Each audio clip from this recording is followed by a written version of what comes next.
খুবই ইম্পর্টেন্ট আপনার আত্মা। আপনাকে আপনার আত্মাকে দেখতে হবে এবং আপনার আত্মাকে না প্রতিটা সময় আপনার দেখতে হবে আপনি আত্মিকতায় বাড়ছেন কিনা।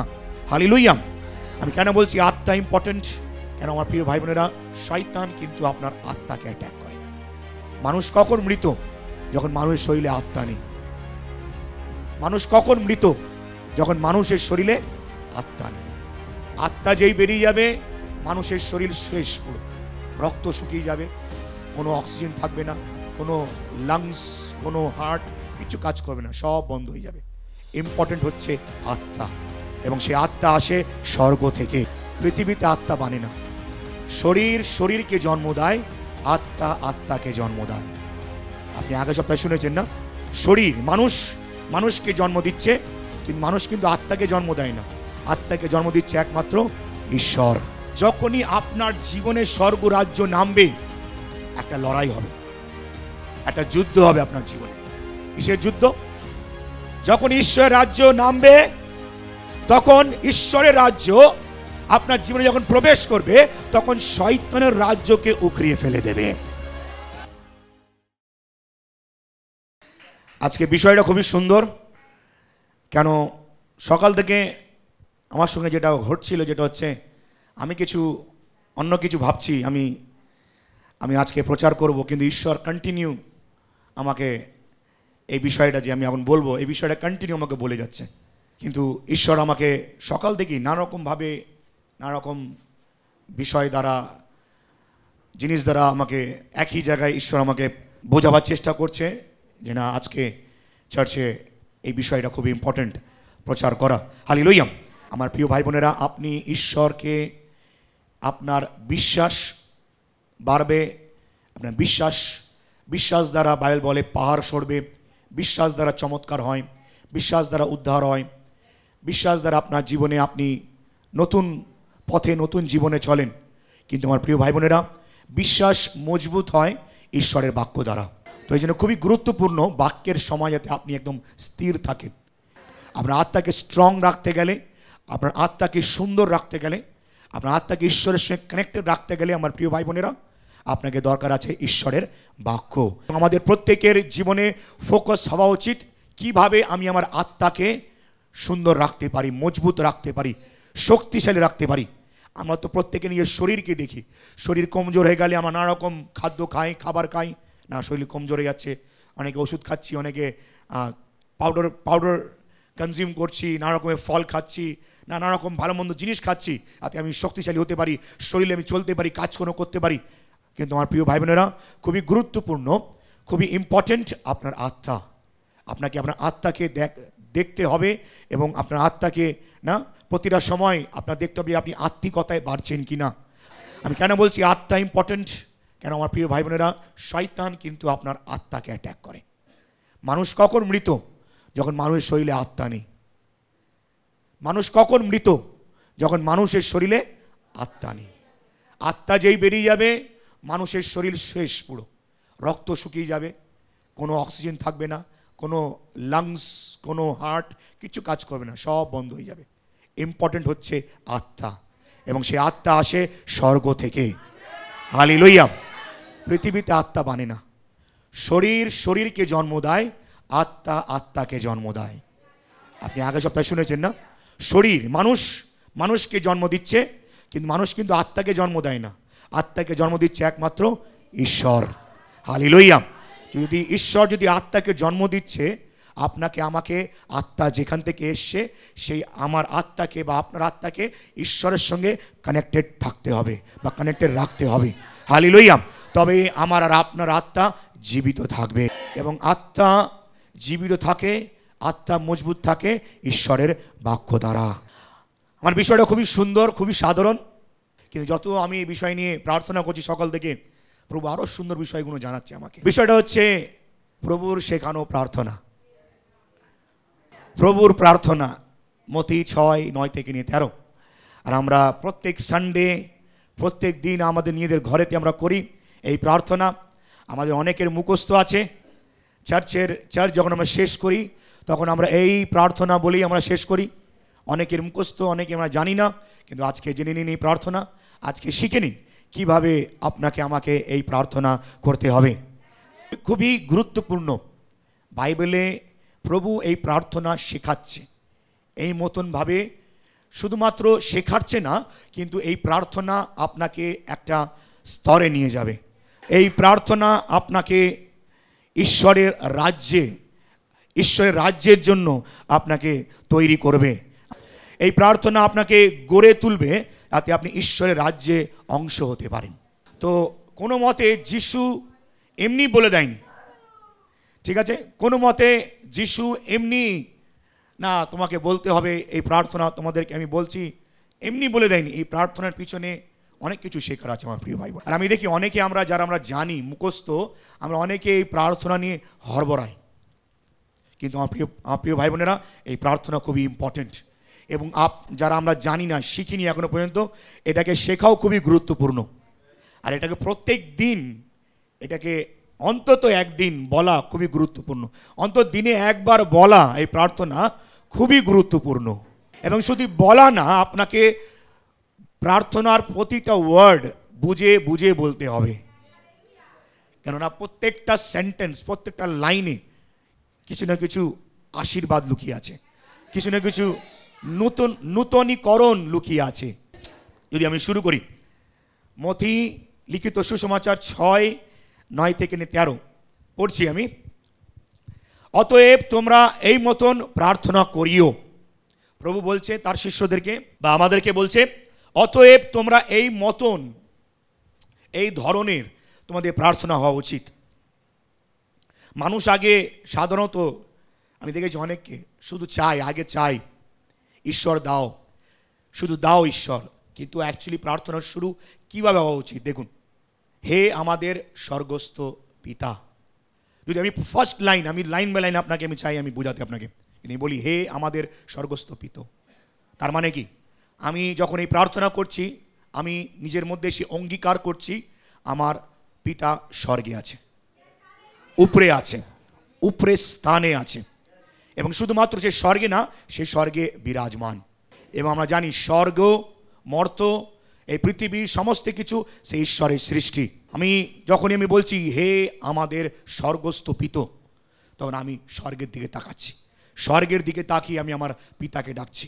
স্বর্গে যেখানে শান্তি আছে, স্বর্গে যেখানে আনন্দ আছে, স্বর্গে যেখানে সুখ আছে, সেই স্বর্গস্থ পিতাকে আমি ডাকছি। আমার পিতা স্বর্গে আছে, স্বর্গে বিরাজমান।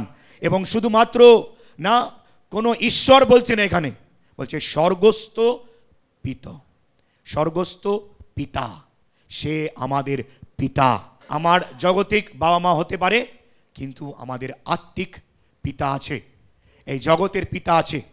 এবং এখানে বলছে হে আমাদের, শুধুমাত্র আমার না, শুধুমাত্র আপনার না, আমাদের প্রত্যেকের পিতা আছে। বুঝতে পারছেন? শুধু বলছে না হে আপনার, শুধু তোমার না, বলছে হে আমাদের, আমাদের প্রত্যেকের স্বর্গস্থ পিতা, যে উপরে, যে স্বর্গে, যে ঊর্ধ্বস্তরে একটা স্তরে বাস করছে, উপরের স্তরে বাস করছে, নিচে না। এবং দেখুন নেক্সট লাইন কি বলছে, তোমার নাম পবিত্র বলিয়া মান্য হোক। তোমার নাম পবিত্র বলিয়া মান্য হোক। যখনই আমি এই কথাটা বলি পবিত্র বলিয়া মান্য হোক, মানে কি? সেই ঈশ্বর পবিত্র। তো যখন আমি বলি ঈশ্বর পবিত্র, তার মানে এটা কি? তার মানে এটা আছে, আমি মানছি ঈশ্বর পবিত্র, তার মানে আমাকেও পবিত্র সহকারে তাকে ডাকতে হবে। বুঝতে পারছি আমার প্রিয় ভাই বোনেরা?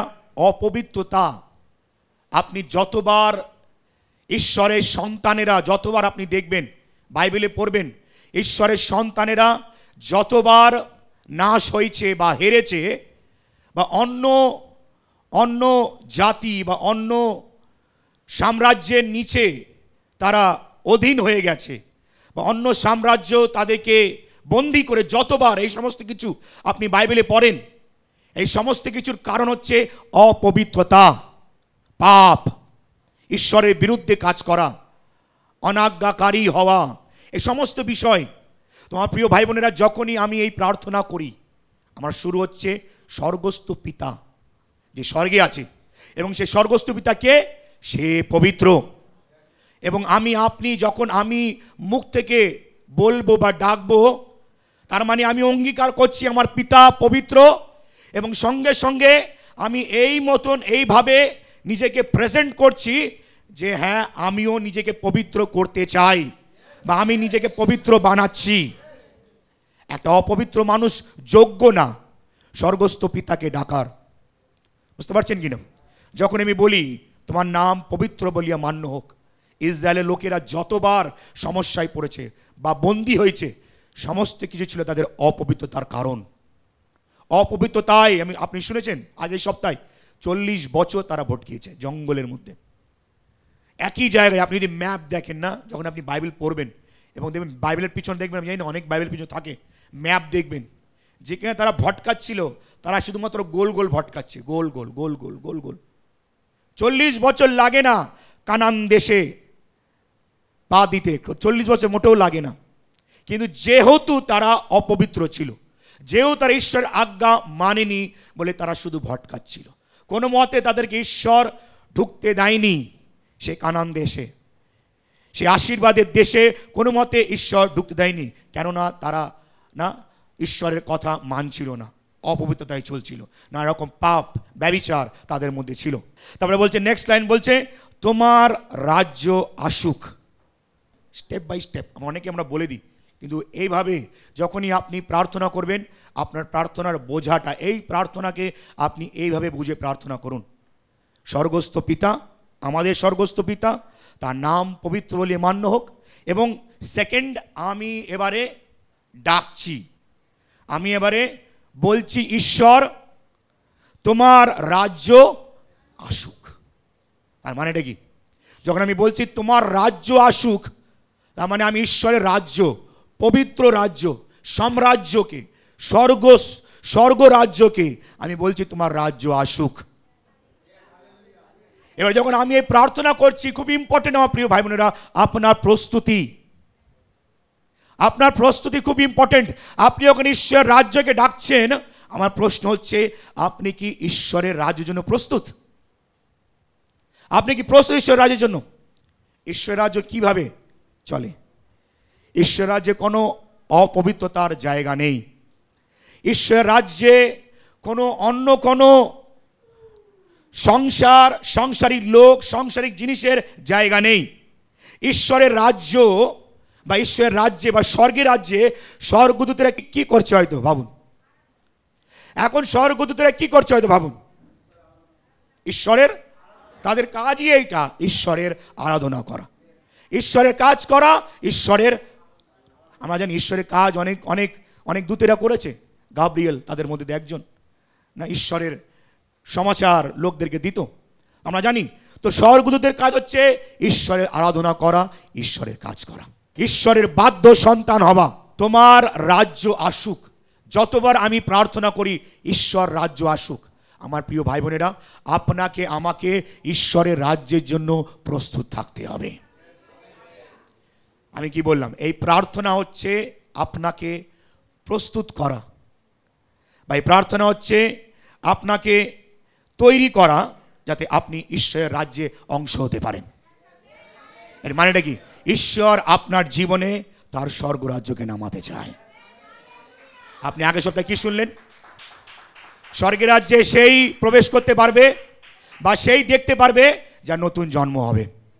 দেখুন, ঈশ্বর চাই, ঈশ্বরের ইচ্ছা যে আপনার জীবনে ঈশ্বরের রাজ্যে প্রবেশ করুক, ঈশ্বরের রাজ্য নামুক। প্রভু বলছে, প্রভু শিখাচ্ছে, তুমি এই মতন প্রার্থনা করো, তোমার রাজ্য আসুক।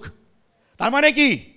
মানে এটা হচ্ছে যে মরার পরে ঈশ্বরের রাজ্যে প্রবেশ না, মরার পরে নিশ্চয়ই আপনি ঈশ্বর রাজ্যে প্রবেশ করবেন, কিন্তু জীবিত অবস্থায়ও এর পৃথিবীতে থাকাকালীনও আপনি ঈশ্বরের রাজ্যকে নিজের জীবনে পেতে পারেন। প্রভু শেখাচ্ছে এই মতন প্রার্থনা করো, তুমি ঈশ্বরের রাজ্য বা স্বর্গ রাজ্য, স্বর্গীয় আশীর্বাদ তুমি এই পৃথিবীতে পেতে পারো। কিন্তু সেই স্বর্গের রাজ্যের জন্য, সেই স্বর্গের রাজ্যের আশীর্বাদের জন্য তোমাকে নিজেকে প্রস্তুত করতে হবে। স্বর্গের রাজ্যের দূতেরা কি করছে? সেই মতন নিজেকে বানাও, স্বর্গ রাজ্য তোমার জীবনে নামবে। আমার প্রিয় ভাই বোনেরা, যখনই আপনার জীবনে স্বর্গ রাজ্য নামবে, একটা লড়াই হবে, একটা যুদ্ধ হবে আপনার জীবনে। কিসের যুদ্ধ? যখন ঈশ্বরের রাজ্য নামবে, তখন ঈশ্বরের রাজ্য আপনার জীবনে যখন প্রবেশ করবে, তখন শয়তানের রাজ্যকে উখড়িয়ে ফেলে দেবে। যখন ঈশ্বরের রাজ্য নামবে আপনার জীবনে, সর্বপ্রথম সে করবে শয়তানের রাজ্যকে উখড়িয়ে ফেলবে, শয়তানের রাজ্যকে বের করবে আপনার জীবন থেকে। বুঝতে পারছেন? এই প্রার্থনা কোনো মতে লাইটলি নেবেন না, মন দিয়ে প্রার্থনা করুন। যখনই আপনি এই সমস্ত লাইন বলছেন, আপনার থিঙ্কিং, আপনার পরিকল্পনা বা আপনার ভাবনা যাতে এইভাবে হয়, তোমার রাজ্য আসুক আর শয়তানের রাজ্যতে বেরাক, শয়তানের রাজ্যতে নাশ হোক আমার জীবন থেকে। ঈশ্বর তোমার রাজ্য আসুক। যখন ঈশ্বর রাজ্য নামবে, তখন আপনার মধ্যে একটা ট্রান্সফরমেশন আসবে, একটা চেঞ্জ আসবে, আপনার চরিত্রে একটা চেঞ্জ আসবে, আপনার চিন্তা ধরনে একটা চেঞ্জ আসবে, আপনার চাল চলনে, আপনার চলা, আপনার জীবন যাপন করা, এই সমস্ত কিছু বদলাবে। ঈশ্বরের রাজ্য আপনার মধ্যে একটা চেঞ্জ, একটা ট্রান্সফরমেশন, নতুন কিছু তৈরি করবে আপনার জীবনে, আপনাকে ইকুইপ করবে, আপনাকে বানাবে, যাতে আপনি ঈশ্বরের রাজ্যে পারফেক্ট হয়ে চলতে পারেন, একটা সন্তান হয়ে চলতে পারেন, ঈশ্বরের সন্তান হয়ে চলতে পারেন। ঈশ্বরের রাজ্য নামলে শয়তানের রাজ্যকে উখড়িয়ে ফেলবে, ঈশ্বরের রাজ্য নামলে সমস্ত কিছুকে বদলাবে, আপনার জীবনে আপনার চরিত্র, আপনার মন, আপনার হৃদয়, আপনার ভাবের সব বদলাবে। তৃতীয়, ঈশ্বররা যখন নামবে, তখন আপনাকে একটা নতুন দিশা দেখাবে। হালেলুয়া! নতুন লক্ষ্য দেখাবে, নতুন দৃষ্টি দেখাবে, সমস্ত কিছুকে নতুনভাবে আপনার জীবনে গড়ে তুলবে ঈশ্বরের রাজ্য। আমিন, হালেলুয়া! নতুন আশা দেবে আপনাকে, নতুন ফোকাস দেবে, নতুন মিশন দেবে আপনাকে। তা আপনি কি তৈরি ঈশ্বরের রাজ্যের জন্য? আপনি কি তৈরি ঈশ্বরের রাজ্যের জন্য? ঈশ্বর রাজ্য কিন্তু আপনাকে বদলাবে আপনাকে। যেগুলো ভুল সেগুলো আপনাকে বোঝাবে আর বলবে বদলাও।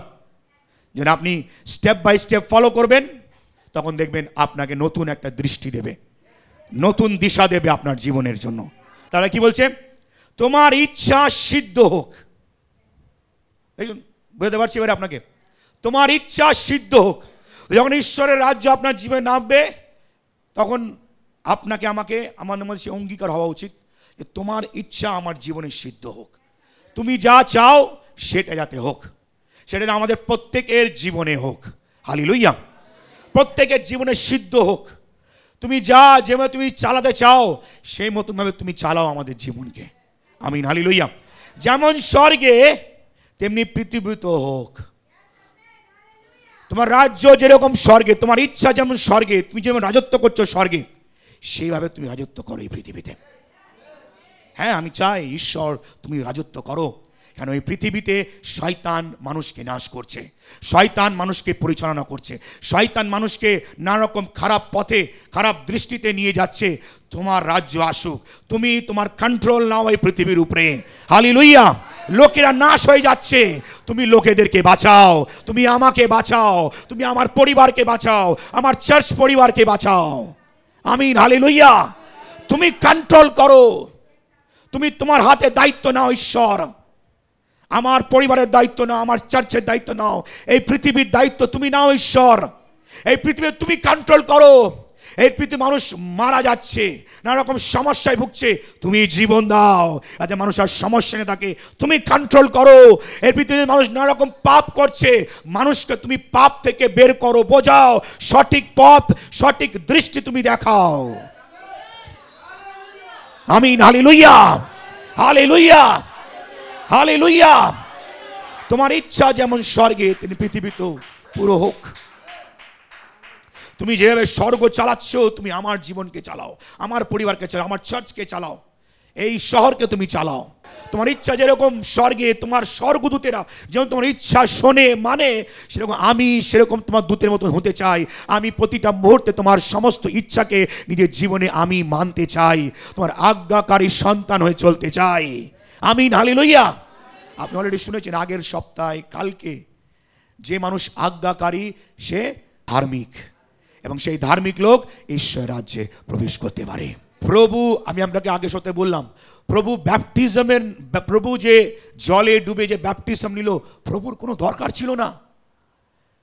প্রভুর কোনো দরকার ছিল না। এই না যে প্রভু পাপী ছিল, প্রভু নিষ্পাপ ছিল, প্রভু পাপ জানতই না, কিন্তু তাও ঈশ্বরের আজ্ঞা সে মানলো, সে গিয়ে ব্যাপটিজম নিল।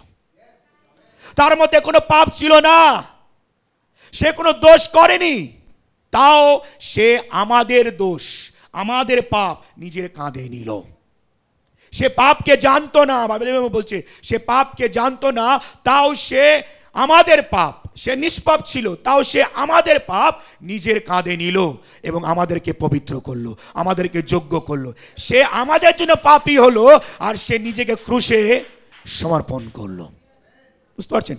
সমস্ত ঈশ্বরের আজ্ঞা আপনি শুনুন, আপনি জানেন, পড়েছেন গেতসেমানি বাগানে প্রভু প্রার্থনা করছে, ঈশ্বরের দিয়ে ঈশ্বরকে জিজ্ঞেস করছে, ঈশ্বরের আজ্ঞা শুনছে, আদেশ মানছে, যেটা তোমার ইচ্ছা ঈশ্বর, তুমি চেয়েছো আমি ক্রুশে নিজেকে বলিদান করব, আমি সেটা করব।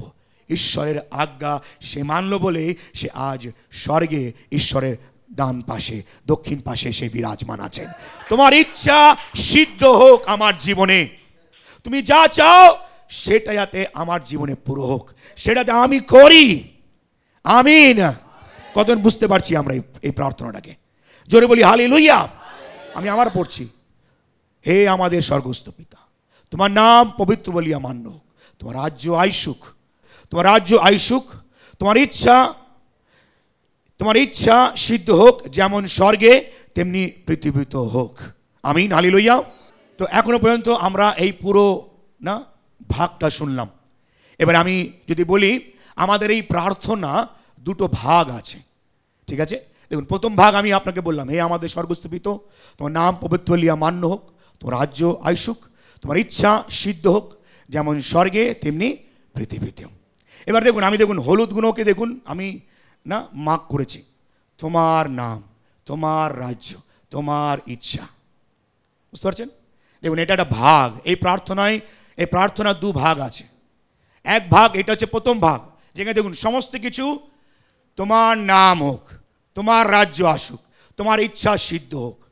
আমরা এই যে প্রথম পার্টটা দেখছি, এই সমস্ত তিনটি অনুরোধ, আমরা অনুরোধ করছি যে ঈশ্বর তোমার জগতে তুমি কার্যকারী হও এবং সৃষ্টিকে নতুন করে গঠন করো।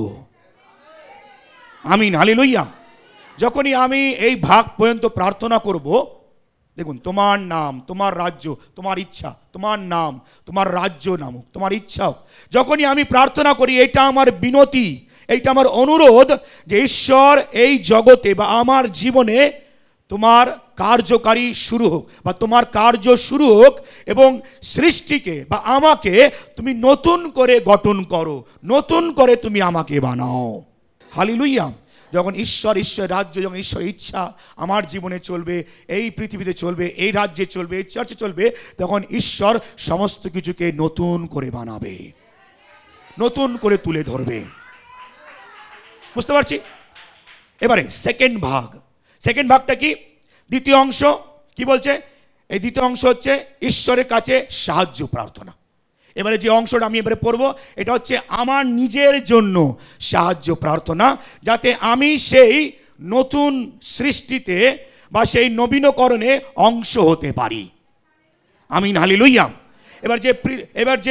এবার যে চার্চকে যে ঈশ্বর নতুনভাবে বানাচ্ছে, বা আমার এই জগৎকে যে ঈশ্বর নতুনভাবে বানাচ্ছে, বা আমাকে যে ঈশ্বর নতুন বানার চেষ্টা করছে, আমি যাতে সেই নতুনীকরণতে বা সেই নতুন সৃষ্টিতে আমি যাতে অংশ হতে পারি। এবারে পরের যে আমি পাঠ করব, এগুলো হচ্ছে আমার নিজের জন্য বিনতি, যাতে আমি সেখানে থাকতে পারি। আমিন হালেলুয়া। আমি যাতে পাঠ হতে পারি। ঈশ্বর, তুমি যে নতুন বানাচ্ছ, এই নতুন জিনিস, এই নতুনকরণের জন্য আমি সেখানে একটা পাঠ হতে পারি। হালেলুয়া। তারপরে কি বলছে দেখুন, তখন নেক্সট লাইনে পড়ি, আমাদের প্রয়োজনীয় খাদ্য আজ আমাদিগকে দাও। বুঝতে পারছেন কতদিন আমরা আছি এখনো পর্যন্ত? কতদিন বুঝতে পারছি আমরা এটাকে? একটা ছোট বিষয়, প্রত্যেক দিন আমরা বলি অনেকে আমরা, কিন্তু দেখুন এই একটা ছোট প্রার্থনা কিন্তু ছোট না। এটা আপনার জীবনে আপনার চিন্তা আপনার মনোভাবকে পুরোপুরি বদলাতে পারে। Hallelujah, hallelujah. এবারে এপার থেকে যে আমি প্রার্থনা করছি এটা হচ্ছে আমার জন্য। কি বলছে? আমাদের প্রয়োজনীয় খাদ্য আজ আমাদিগকে দাও। দেখুন এখানে বলছে আজ, বলছে না পুরো, এখানে মেনশন করছে আজকে। আমাদের প্রয়োজনীয় খাদ্য আজ আমাদিগকে দাও। দেখুন প্রভু এটা শেখাচ্ছে নিয়ে শিষ্যদেরকে, তুমি এইভাবে প্রার্থনা করো, আমাদের প্রয়োজনীয় খাদ্য আজ আমাদিগকে দাও। আজ এভরিডের খাদ্য তুমি আমাকে দাও। দেখুন মানুষ প্রত্যেক দিন চিন্তা করে, মানুষ চিন্তায় আছে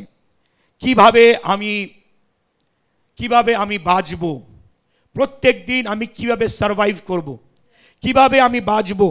তো এই জন্য যিশু এই প্রার্থনার দ্বারা আমাদের প্রত্যেককে ডাকতে চায় বা প্রত্যেককে আহ্বান করতে চায়, যাতে আমি ঈশ্বরেতে বিশ্বাস করি এবং ঈশ্বর যাতে প্রতিদিন আমার খাদ্যের ভার ওঠায় বা প্রতিদিন আমার খাদ্যকে মেটায় বা আমার দরকারকে মেটায়। হালেলুয়া। প্রত্যেক দিন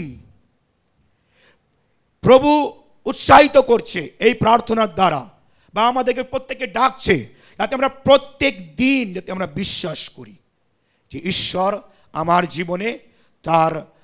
জীবনে আমার দরকার প্রত্যেক যাতে ঈশ্বর পুরো করে।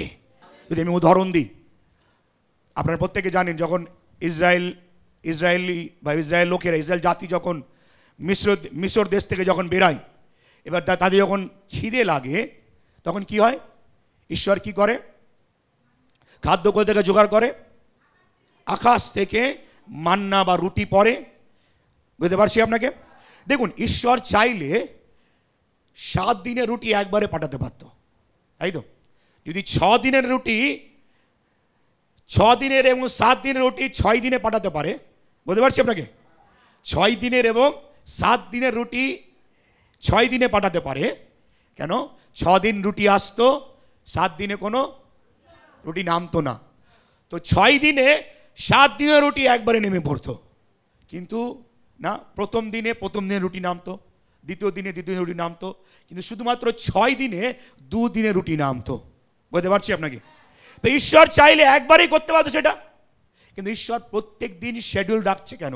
সকালে যাও, রুটি পড়বে, রুটি কালেক্ট করবে, খাবে, আর সেই দিনেই খেতে হবে, কিন্তু সেটাকে সেই দিনেই খেতে হবে, রেখে রাখা যাবে না। বুঝতে পারছেন?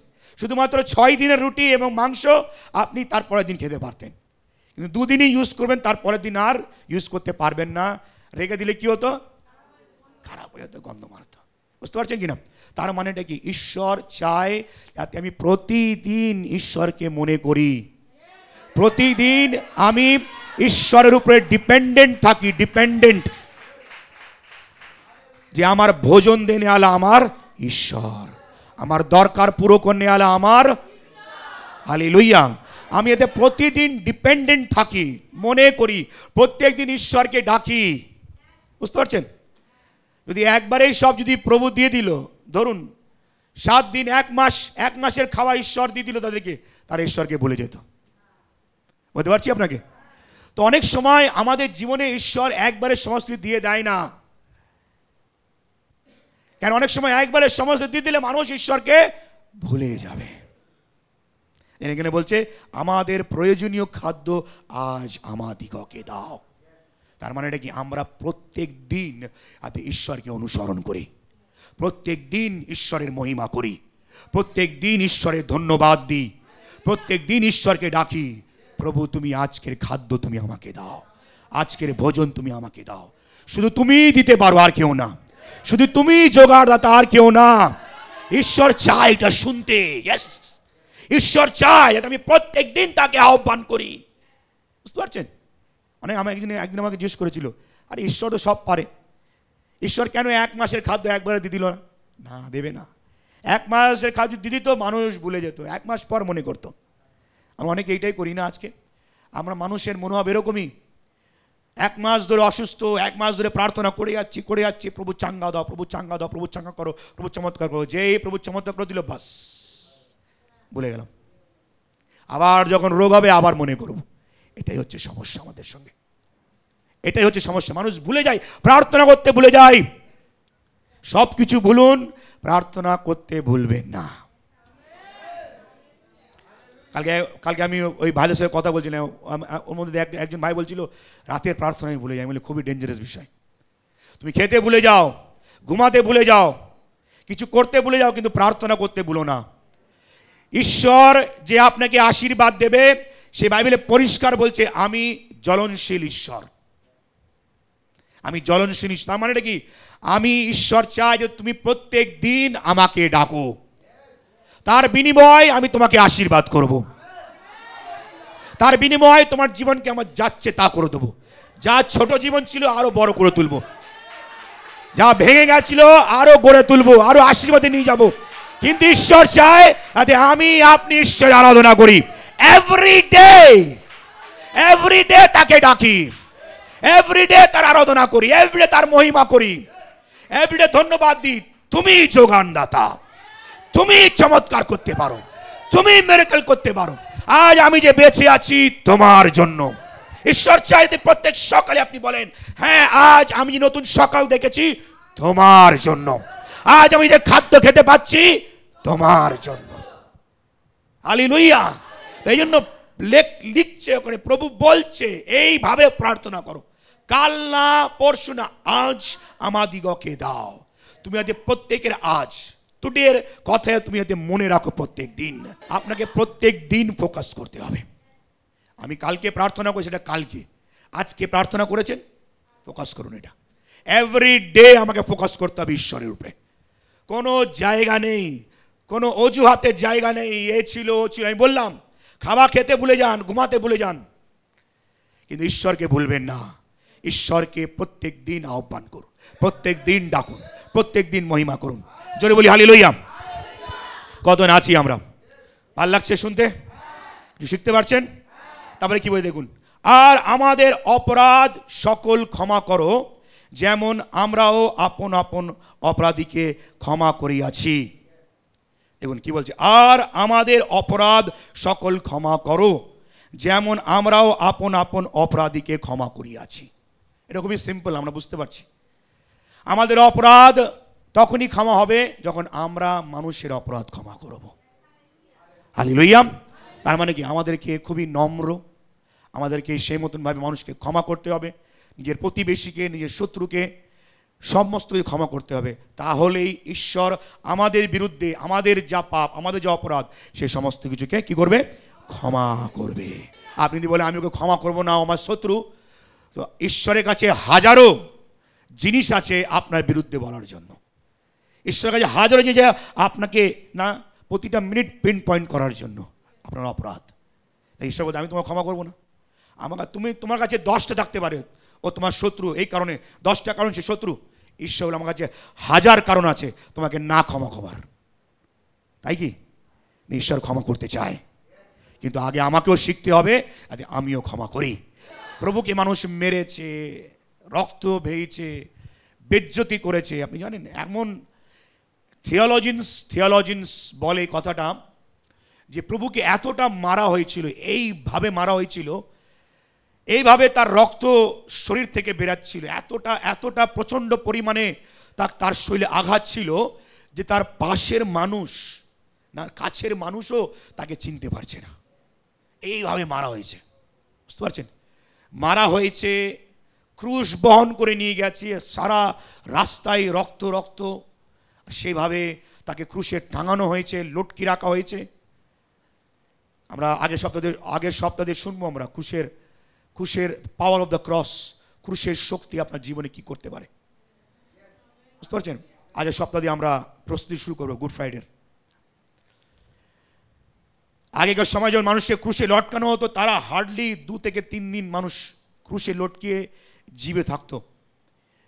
কিন্তু প্রভুকে এতটা পরিমাণে আঘাত মারা হয়েছে, সে কত গুণে মারা গেছে জানেন? কত গুণে?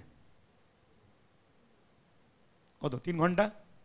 হ্যাঁ, খুবই মানে অল্প সময় প্রভু মারা গেছেন, মানে এতটা পরিমাণে তাকে মারা হয়েছে, বুঝতে পারছেন? কিন্তু সেই ক্রুশে, সেই ব্যথায়, সেই আঘাতে, সেই রক্তে সে নিজের শত্রুকে কি করছে? ভাবতে পারেন কতটা ইজি ছিল প্রভুর জন্য। কিন্তু কতটা ডিফিকাল্ট আমাদের জন্য আজ নিজের শত্রুকে ক্ষমা করা, নিজের প্রতিবেশীকে ক্ষমা করা। আপনি কি যিশুর দিয়ে বেশি মার খেয়েছেন? যিশুর দিয়ে বেশি বেজ্জতি হয়েছেন? তাকে টাঙানো হয়েছে, সে ব্যথায়, সে কষ্টে, তাও সে বলছে ঈশ্বর তুমি এদের পাপ ক্ষমা করো। কতটা ইজি প্রভুর জন্য ছিল, বুঝতে পারছেন কিনা? Hello church, hallelujah. আপনি আমি যদি ক্রুশের শক্তি পেতে চাই, আপনি আমি যদি আমি চাই স্বর্গরাজ্যে আমি প্রবেশ করতে চাই, স্বর্গের রাজ্যে আমি ঢুকতে চাই, তোমার প্রিয় ভাই বোনেরা, আপনাকে আমাকে নিজের প্রতিবেশীকে, নিজের শত্রুকে কোনো রকমে ক্ষমা করতেই হবে। আজই ক্ষমা করুন, আজই গিয়ে ক্ষমা করে দিন, কেননা তার জন্য আপনি আশীর্বাদ পাবেন না। কিন্তু আমি আপনাকে বলছি, অনেকে মানুষের জীবন, অনেকে আমাকে বলে আমি খুবই কম পাপ করি, অনেকে বলে ভালো, অনেক মানুষ বলে খুবই কম, ভালো জিনিস এটা। কিন্তু আমি একজনের জন্য প্রার্থনা করছিলাম, ঈশ্বর আত্মা আমাকে জানাচ্ছে আপনার মধ্যে একটা পাপ আছে, আপনি একজনকে ক্ষমা করেননি। তখন সেও প্রার্থনা করছে আমার সাথে, তখন সে বলল হ্যাঁ পাস্টার, অনেক বছর আগে আমার এমনের সঙ্গে ঝগড়া হয়েছিল, আর মাঝে মাঝে আমার তার উপরে রাগও ধরে, তাকে আমি আজ পর্যন্ত ক্ষমা করতে পারি। আর তার জীবনে নানা রকম সমস্যা, এবং আমি তাকে বললাম সেই দিনে তুমি গিয়ে এই মুহূর্তে গিয়ে তার কাছে ক্ষমা চাও। সে তোমাকে ছোট মনে করুক বড় মনে করুক সেটা পরের কথা, তুমি গিয়ে ক্ষমা চাও। সে গিয়ে ক্ষমা চেয়েছে, এবং সেই মানুষটা যাদের ক্ষমা চেয়েছে সে মানুষটা এসে তাকে চোখের জলে এসে জড়িয়ে কাঁদছে, এবং সেই মানুষটা পরের বার থেকে এসে বলছে যবে থেকে পাস্টার আমি ক্ষমা করেছি তবে থেকে আমার জীবনে আশীর্বাদ নেমে গেছে। Hello church, hallelujah. বলতে পারছি আপনাকে, শত্রু বলে কিছু নেই, শত্রু একমাত্র আছে শয়তান। শয়তান মানুষের জীবনে প্রবেশ করে, শত্রুতা বানায়, শত্রু বলে কিছু নেই। প্রত্যেককে ক্ষমা করো, জোরে বলি আমিন, হালেলুয়া। আবার লাইন কি বলছে? আর আমাদিগকে পরীক্ষাতে আনিও না। ঠিক আছে, আর আমাদিগকে পরীক্ষাতে আনিও না, জোরে বলুন পরীক্ষাতে। প্রভু শেখাচ্ছে, বলছে ঈশ্বরকে বলতে আমাদিগকে পরীক্ষাতে আনিও না। তার মানেটা কি আমার প্রিয় ভাই বোনেরা? পরীক্ষা আমরা অনেক সময় বলি প্রলোভন। দেখুন পরীক্ষার এই যে ওয়ার্ড, এই যে গ্রিক ওয়ার্ড, বাইবেল লেখা হয়েছে নতুন নিয়ম লেখা হয়েছে গ্রিক ভাষায়। যদি গ্রিক ভাষায় পরীক্ষা শব্দটা যদি দেখি, তার মানে হচ্ছে, মানে গ্রিক ভাষায় পরীক্ষাটাকে বলছে পিরাজমস। পরীক্ষা শব্দটাকে বলছে, পরীক্ষা টেস্ট শব্দটাকে বলছে পিরাসমস। ঠিক আছে, গ্রিক ভাবে লেখা আছে পিরাসমস, এবং পিরাসমস কথাটির অর্থ হচ্ছে পরীক্ষা, যে পরীক্ষা সত্যকে আপনার কাছে আনে, প্রকাশ করা। হ্যাঁ হ্যাঁ, ঠিক ঠিক।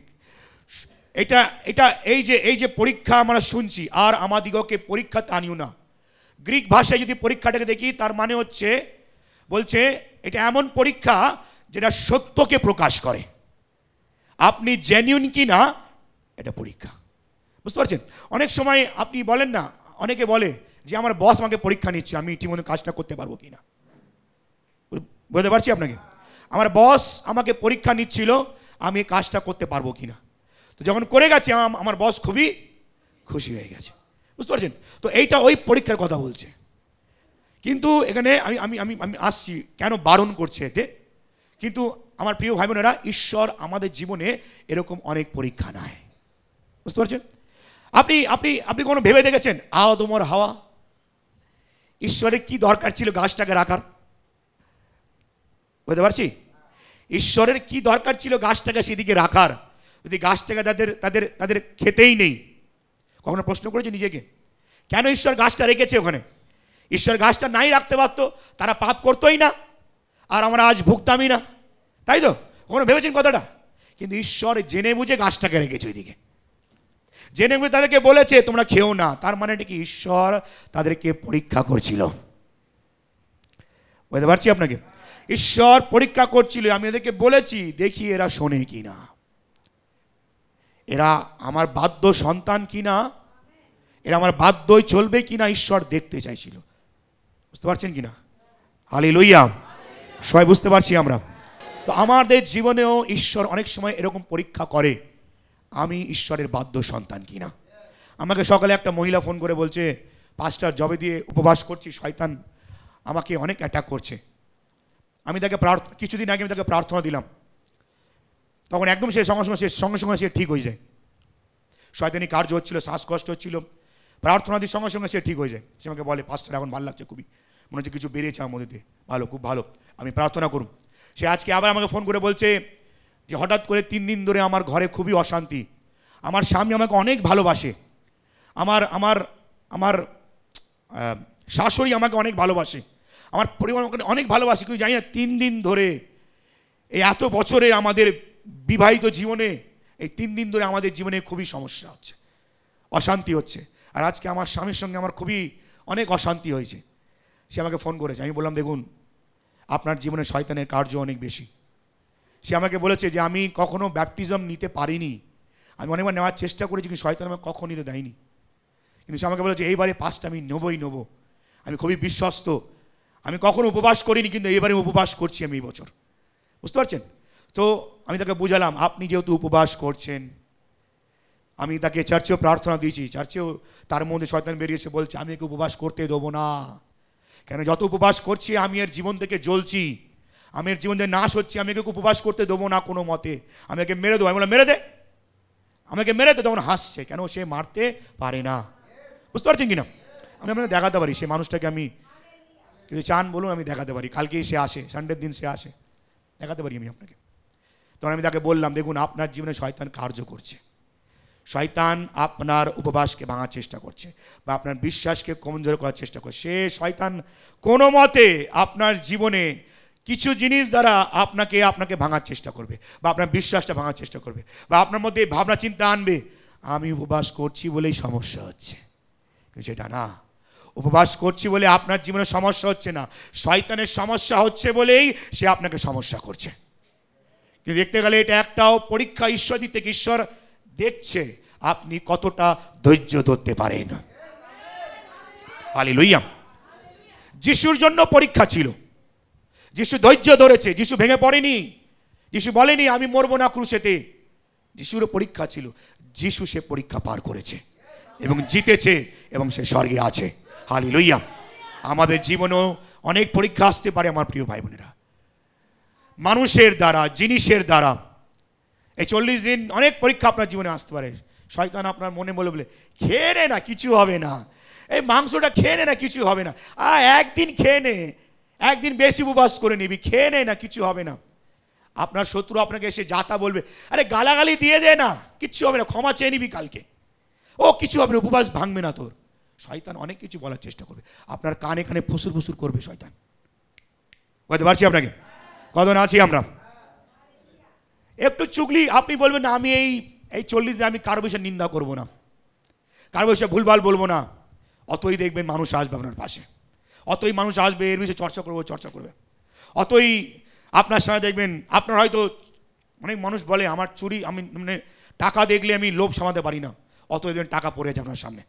শয়তান বলে নিয়ে নে, 1 টাকা নিয়ে নে, 10 টাকা উঠিয়ে নে, 100 টাকা উঠিয়ে নে, কিচ্ছু হবে না। বলতে পারছি আপনাকে? তো অনেক সময় পরীক্ষা আসে আর শয়তান সেই বুজুর করবে আপনার কানের সামনে, উঠিয়ে নে, কিচ্ছু হবে না, 1 টাকাই তো, 100 টাকাই তো, কিছু হবে না, একটু চিল্লালে কিছু হবে না, একটু ঝগড়া করলে কিছু হবে না, আরে একদিন খৈনিটা ডলে নিলে কিছু হবে না, খেয়ে নিলে কিছু হবে না, সিগারেটটা খেয়ে নিলে একদিন কোনো ব্যাপার না, ক্ষমা চেয়ে নিবি, রাতে ক্ষমা চেয়ে নিবি, কালকে সানডে আছে, কালকে চলে যাবি, ক্ষমা চেয়ে নিবি, কিচ্ছু হবে না। বুঝতে পারছেন কিনা? আপনাকে ভাঙার, আপনার পবিত্রতাকে ভাঙার ফুল চেষ্টা করবে সে। আপনি বলছেন আমি আজকে থেকে সব নেশা ছেড়ে দেবো, আপনি করছেন 3 দিন 4 দিন কোনো নেশা করছেন না। যত আপনি চ্যালেঞ্জ করবেন শয়তান কিন্তু অতই আপনাকে ভাঙার চেষ্টা করবে। এটাই আপনার পরীক্ষা আমার প্রিয় ভাই বোনেরা।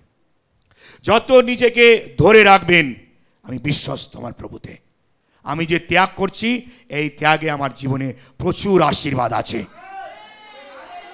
আমি কালকে আপনাকে বললাম মানুষ আনন্দ, খুশি, নেশা কিছু মিনিটের জন্য, কিছু সেকেন্ডের জন্য, কিছু ঘন্টার জন্য, কিন্তু আমার প্রিয় ভাই বোনেরা ঈশ্বর আপনাকে চিরজীবন শান্তি দিতে চায়, চিরজীবন আনন্দ দিতে চায়। হালেলুয়া। কিছু মিনিট, কিছু সেকেন্ডের নেশা, কিছু সেকেন্ডের, কিছু ঘন্টার বন্ধু বান্ধব, কিছু ঘন্টার সিরিয়াল টিভি, আমার প্রিয় ভাই বোনেরা, আপনার জীবন থেকে আশীর্বাদ কেড়ে নিতে পারে, কেড়ে নিতে পারে। আপনি কিছু সেকেন্ডের আনন্দ খুঁজছেন, কিন্তু ঈশ্বর আপনাকে জীবনভর আনন্দ দিতে চায়, জীবনভর শান্তি দিতে চায়। আপনি নেশা খুঁজছেন, কোনো কিছু হবে না। আমার প্রিয় ভাই বোনেরা, আপনাকে বুঝতে, আমি কি বললাম, প্রত্যেক দিন আপনাকে পবিত্র সহকারে ঈশ্বরকে ডাকতে হবে।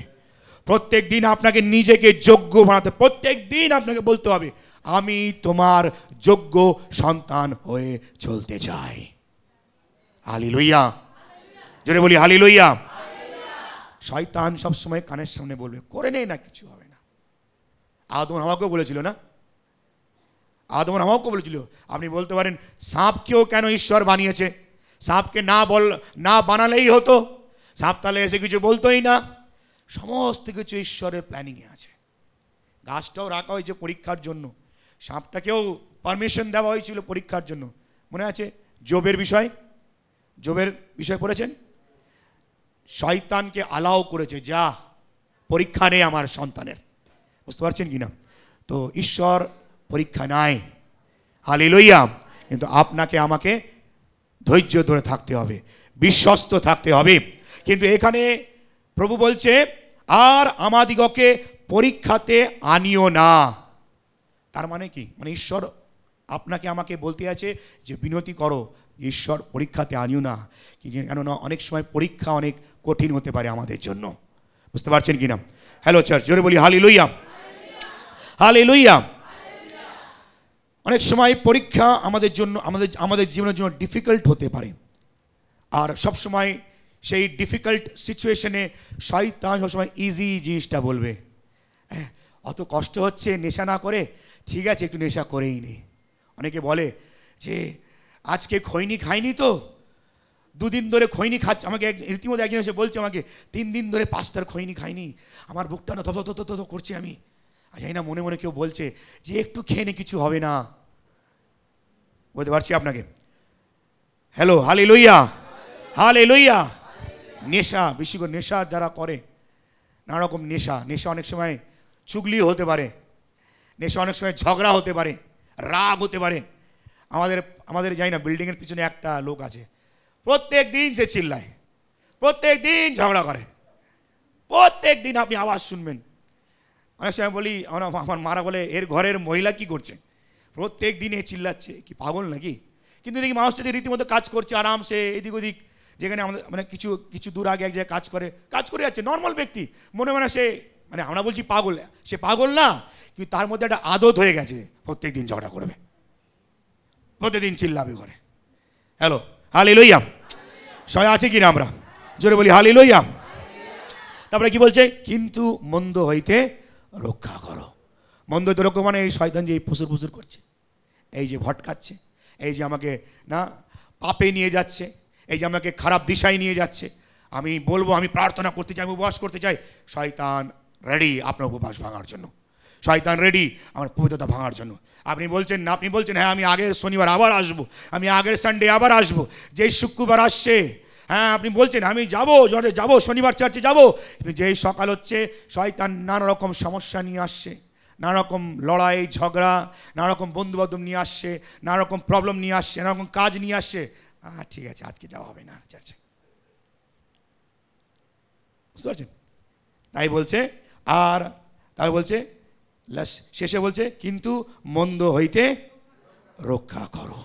হালেলুয়া। যাতে শয়তান কোনো মতে আমার জীবনে কাজ করতে না পারে। আমার প্রিয় ভাই বোনেরা, অনেক মানুষের এই কথা আমাকে অনেকবার বলে, প্রভুতে আসার পর আমার জীবনের সমস্যা হয়তো বেড়ে গেছে। আমার প্রিয় ভাই বোনেরা, আপনার জীবনে সমস্যা অলরেডি ছিল, এটা মেনে নিন। আপনার জীবনে সমস্যা ছিল, কিন্তু সেই সমস্যাটা আস্তে আস্তে, বিষটা আস্তে আস্তে আপনার জীবনে বাড়ছে, বুঝতে পারছেন? শয়তান আস্তে আস্তে আপনাকে ক্ষতি করছে। দেখুন, রোগ ছিল, বিপদ ছিল, অশান্তি ছিল, কিন্তু সেটা আস্তে আস্তে বাড়ছে। প্রভুতে আসার পর বেড়ে গেছে এই কারণে, কেন? প্রভুতে আসার পর আপনার জীবনের সমস্যা বাড়েনি, শয়তানের সমস্যা বেড়ে গেছে বলেই শয়তান আপনাকে আপনার জীবনের সমস্যা বাড়াচ্ছে। সে চায় না কোনো মতে আপনি প্রভুতে থাকেন। আপনার জীবনে অলরেডি সমস্যা ছিল, বাইবেল বলছে সে চোর, সে চোরের মতো লুকিয়ে আছে আপনার জীবনে, এবং লুকিয়ে থেকে সে আস্তে আস্তে চুরি করছে। চোর কখনো বলে চুরি করে না যে আজ তোমার ঘরে চুরি করতে যাব। সেই শয়তান চোরের মতো লুকিয়ে আছে, আস্তে আস্তে স্লোলি স্লোলি। মনে করুন আপনি কবে শান্তিতে ছিলেন, মনে করুন আপনি কবে সুস্থ ছিলেন, কিন্তু আস্তে আস্তে আপনার রোগটা বাড়তে গেছে, আস্তে আস্তে আপনার সমস্যাটা বাড়তে গেছে।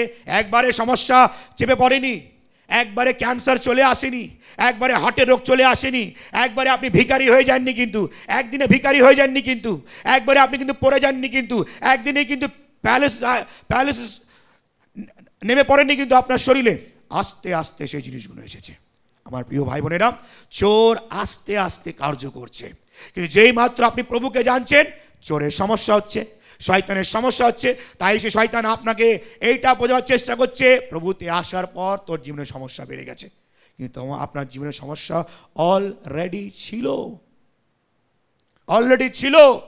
আমার প্রিয় ভাই বোনেরা, প্রার্থনায় বিশ্বস্ত থাকুন, প্রভুতে ভরসা করতে থাকুন। আপনি যদি চার্চে এসে যদি শান্তি পেয়েছেন, শান্তি অনুভব করেছেন, চাঙ্গাই যদি একদিনও পেয়েছেন, আপনি জীবনভর শান্তি পাবেন। আপনাকে শুধুমাত্র ডাকতে থাকতে হবে ঈশ্বরকে। Hallelujah, hallelujah. সে চোরকে খুঁজে বের করুন। যেই দিন আপনি ঘরে গিয়ে বলবেন বা আপনি নিজে বলবেন, এই চোর বেরা, আমি প্রভুর সন্তান, আমার প্রভু এসে গেছে আমার জন্য, আমার প্রভু আমাকে বাঁচাতে চায়, আমার প্রভু আমাকে জীবন দিতে চায়, সেই মুহূর্ত থেকে শয়তান আপনার জীবন থেকে হারবে। যেই মুহূর্তে আপনি বলবেন, ঈশ্বর তোমার রাজ্য নামাও আমার জীবনে, সেই মুহূর্ত থেকে ঈশ্বর নিজের রাজ্যকে নামাবে। হ্যাঁ, আমি প্রস্তুত তোমার জন্য ঈশ্বর, আমি প্রস্তুত তোমার জন্য আমার স্বর্গীয় আব্বা পিতা। যেই মুহূর্তে আপনি প্রস্তুত, আপনি ডাকবেন, আপনি আহ্বান করবেন, হ্যাঁ ঈশ্বর তোমার রাজ্যকে নামাও, নামবে ঈশ্বরের রাজ্য, নামবে ঈশ্বরের দূতেরা। ও অ্যাটাক হবে, দূতের অ্যাটাক হবে, স্বর্গের শক্তির অ্যাটাক হবে, এবং শয়তানের রাজ্য ভাঙবে, শয়তানের রাজ্যকে উখড়ে ফেলবে আপনার জীবন থেকে। আমিন, হালেলুয়া। আপনাকে শুধু বলতে শিখতে হবে, আপনাকে শুধু ধৈর্য ধরতে হবে। আপনি অলরেডি জ্বলছিলেন আগুনে, এই আগুনটা বড় না, কিন্তু এই আগুনকে আপনার জীবন থেকে ঈশ্বর বের করবে, এবং এই আগুনে আপনি জ্বলবেন না, কিন্তু এই আগুনে শয়তান জ্বলতে শুরু করবে। হালেলুয়া। যখন প্রভু আপনার সাথে থাকবে, কোন জগতের কোন সংসারের আগুন আপনাকে জ্বালাতে পারবে না। জালালা ব্যক্তি সে নিজের আগুনে জ্বলবে। শাদ্রাক, মেশক, আবেদনগকে যখন ফেলা হয়েছিল আগুনে, যারা ফেলেছে তারা জ্বলেছে, কিন্তু শাদ্রাক, মেশক, আবেদনগ তারা জ্বলেনি। কেন? প্রভু তাদের সাথে ছিল। আপনাকে নিজের শত্রুকে ক্ষমা করতে হবে। শত্রুর বিষয় ঈশ্বর বুঝবে। হালেলুয়া। ঈশ্বর বলছে, লড়াই আমার। আপনাকে শুধু ডাকতে হবে ঈশ্বরকে, আপনাকে শুধু প্রার্থনা করতে হবে। হালেলুয়া। আপনাকে শুধু ঈশ্বরের কাছে আসতে হবে, তবেই সে আপনার কাছে আসবে। হালেলুয়া। আপনাকে শুধু ঈশ্বরের সহবর্তী হতে হবে, তবেই আপনি দিয়াবলের প্রতিরোধ করতে পারবেন। ঈশ্বরের কাছে আসো, দিয়াবলের প্রতিরোধ করো। ঈশ্বর আপনার জন্য লড়বে, ঈশ্বর আপনাকে শক্তি দেবে লড়ার জন্য। তো এবারে এই ভাগটা দেখি আমরা। দেখো, এই ভাগেও আমি পয়েন্টসগুলোকে মার্ক করেছি। দেখুন, আমরা অলরেডি শুনলাম, আমাদের প্রয়োজনীয় খাদ্য আজ আমাদিগকে দাও, আর আমাদের অপরাধ সকল ক্ষমা করো, যেমন আমরাও আপন আপন অপরাধীকে ক্ষমা করি, আর আমাদিগকে পরীক্ষাতে আনিও না, কিন্তু মন্দ হইতে রক্ষা করো। এবার দেখুন, এই ভাগেও আমি দেখুন 4টে পয়েন্ট আন্ডারলাইন করেছি। আমাদের প্রয়োজনীয় খাদ্য, আমাদের অপরাধ, আমাদিগকে পরীক্ষাতে, মন্দ হইতে রক্ষা, সমস্ত কিছু আপনার জন্য। Hallelujah, hallelujah. এবং যদি দেখেন আপনি প্রথমটা দেখাও। প্রথমে দেখুন কটা আছে? 3টে।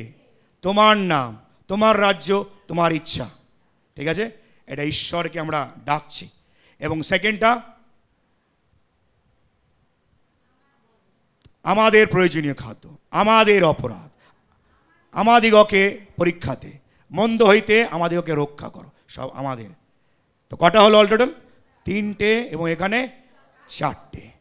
আমার প্রিয় ভাই বোনেরা, যখনই 3টে আর 4টেকে আপনি যখন গুণ করেন কি হয়? 7টা। এবং যখনই আমরা বাইবেলে, আমি কালকে আপনাকে বুঝাচ্ছিলাম না, বাইবেলে অনেক সময় সংখ্যা, নাম্বারস খুবই ইম্পর্টেন্ট। তো যখনই আমরা 7 দেখব, যখনই 7 হবে, 7 হচ্ছে কমপ্লিটনেস, পুরো হওয়া। হালেলুয়া। 7 হচ্ছে পূর্ণত হওয়ার সংখ্যা। আমিন, হালেলুয়া। তো যখনই আমরা এই 7 পয়েন্টকে মনে রাখবো, ঈশ্বর আমাদের জীবনকে পূর্ণ করবে, পুরো কমপ্লিট আশীর্বাদ দেবে, পুরো কমপ্লিট ব্লেসিং আমার আপনার জীবনে দেবে। হালেলুয়া। ঈশ্বর আপনাকে আমাকে একটা শেপ, একটা দিশা, একটা আকারে আনবে, যাতে আমি আপনি ঈশ্বরের রাজ্যে অংশ হতে পারি। আমিন, হালেলুয়া। জোরে হাততালি মারি আমরা। তো প্রভুর প্রার্থনা আপনাকে কমপ্লিট করে, আপনাকে পুরো করে আশীর্বাদের জন্য, আপনাকে তৈরি করে যাতে আপনি ঈশ্বরের রাজ্যে অংশ নিতে পারেন, বা ভাগ হতে পারেন, বা ঈশ্বরের রাজ্যকে নিয়ে জীবনে পেতে পারেন। বলি আমিন, বলি হালেলুয়া। যিশু রক্তের কত না কেউ শিখতে পেরেছি। কতজনের পরে আমরা হরবরাও এই বাক্য নিয়ে? হরবরাবার নেই। মন দিয়ে আস্তে আস্তে এই বাক্যকে বলুন। এভরিডে যে স্বর্গস্থ পিতাকে ডেকে এই বাক্যকে আপনাকে বলতে হবে, এভরিডে বলতে হবে এটাকে। আপনার নিজস্ব যাই প্রার্থনা থাকুক, সে প্রার্থনার শেষে আপনাকে এই প্রার্থনা এভরিডে বলতে হবে। হালেলুয়া। আপনি চাই যতবার বলেন, দিনে 2 বার 3 বার 4 বার, কিন্তু অন্তত একবার ইম্পর্টেন্ট সারাদিনে। আমিন, হালেলুয়া। যিশু রক্তের। আসুন এই সময় আমরা প্রত্যেকে উঠে দাঁড়াবো।